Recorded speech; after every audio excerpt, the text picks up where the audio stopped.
Good evening po sa ating lahat. Ako po si Hiram Baritoa, ang DTF operator ng Emulsibo. So ito po yung machine namin dito sa Emulsibo. So yung status po nito is under repair pa po.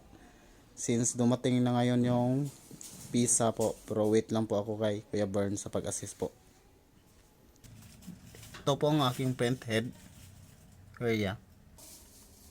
Ito naman po ang capping ko. Ito naman po yung pag-head clean.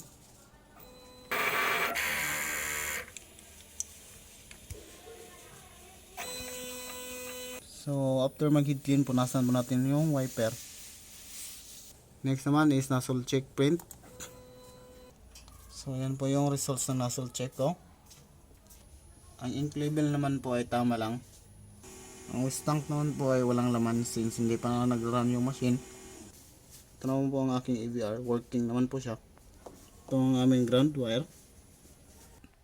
So, pagdating naman sa stocks, ito po yung mga used ink ko. Naka-basket, may level naman. Ito naman yung stocks ng film, powder, at saka mga ink po na hindi pa na nagamit. So, nasa tama namang mga stocks yung DTF ko.